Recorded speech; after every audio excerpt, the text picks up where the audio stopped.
Joining me from Afghanistan, yes. Lieutenant Trista Budzynski, Scottvile native. Trista, you're only 26 years old. I know you were deployed last month. What has your first month there been like?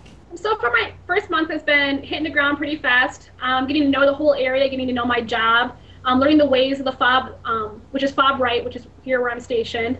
So it's been very busy and pretty eventful trying to get my job taken care of. Now, a little bit of your job description. What exactly is your title? And tell me about a day in the life of you over there in Afghanistan. I am the S4 officer, and so I handle all the supply and the logistics for the FOB here.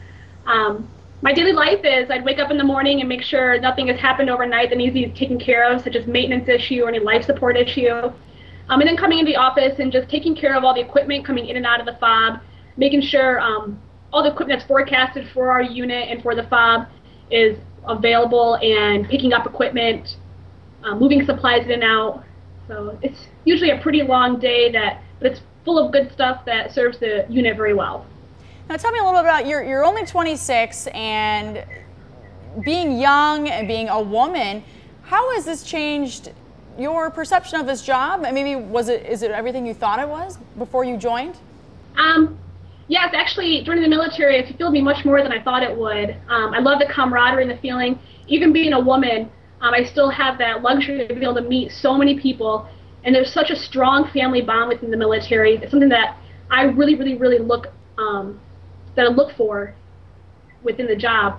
So I can't necessarily say that it's something different than I thought of, but I definitely wasn't expecting such a fulfilling job. Now, we're all talking about Women's History Month, and we always see those women who we know are making an impact, and we see that fire and we see that passion. Where does your passion come from for this job and for your volunteer work with the military? Well, I've always wanted to serve my country, and I believe it's a duty that I should fulfill. But my strength and my passion, my resiliency definitely comes from the strong women that I've been raised with. My mother and my grandma both raised me to be a very strong woman and to be resilient. And I take those characteristics from them, and hopefully I'm serving them well by doing this job. For all the women out there who maybe they want to try something like this, they've been thinking about the military, or they've been thinking about some kind of job, and they just kind of are wondering, how do I do this? How do I get the motivation? How do I get started? What is your advice to them?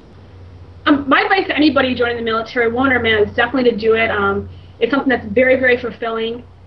Especially to a woman who needs that extra boost of strength. I say look at the women around you, because all around us there are really strong women who can inspire us and give us that encouragement to do that kind of stuff. So if any woman wants to do something that's very difficult, the first place they should be looking is women next to them. Well, I thank you so much, Trista, and I know that all of us here in Northern Michigan thank you for your service, and we really appreciate you talking with us today. Thank you. Just thank you, ma'am.